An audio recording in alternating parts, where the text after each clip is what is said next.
Hello everyone.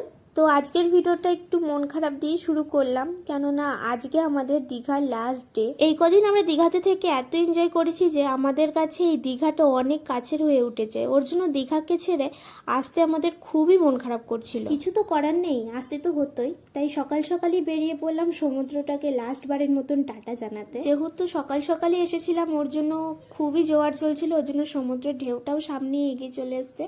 আর আমাদের সমুদ্রকে tata জানানোর পর ফেক স্মাইল নিয়ে চলে গেলাম দীঘা স্টেশনের উদ্দেশ্যে। আর এই যে আমরা দীঘা স্টেশন পৌঁছেও গেছি। আর স্টেশন পৌঁছানো মাত্রই আমাদের ট্রেন কিন্তু সঙ্গে সঙ্গে ঢুকে পড়েছিল। আর যা গরম পড়েছিল হয়তো আমাদের চোখ মুখ দেখে তোমরা বুঝতেই পারছো। আর আমাদের ট্রেন ছিল কিন্তু দীঘা টু হাওড়া।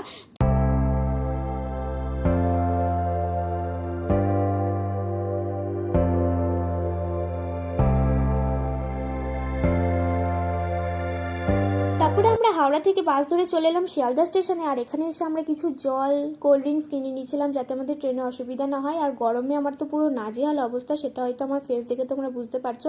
এবার আমরা হেঁটে হেঁটে একটা খালি কম্পার্টমেন্ট খুঁজতে যাচ্ছি, আর খালি কম্পার্টমেন্ট পেয়েও গেছি। এবার শিয়ালদার থেকে ট্রেন আমাদের ছেড়ে দিল।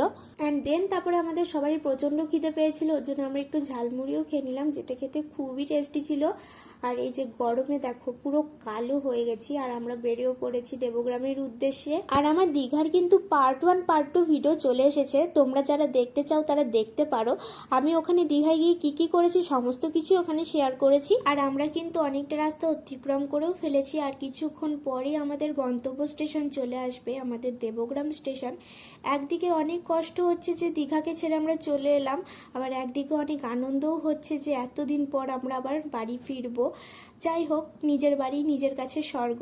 কথা বলতে বলতে দেবগ্রাম স্টেশনে নেমেও পড়লাম। এবার অটো ধরে চলে যাব আমরা কালীগঞ্জে। আমার ভিডিওটা এই পর্যন্তই। ভালো লেগে থাকলে আমার ভিডিওটা একটা লাইক করে দিও, আমার চ্যানেলটাকে সাবস্ক্রাইব করে দিও, আর পাশের বেল আইকনটা অবশ্যই প্রেস করো। Thanks for watching. দেখা হচ্ছে আরেকটা কোনো ব্লগে। ততক্ষণ টাটা।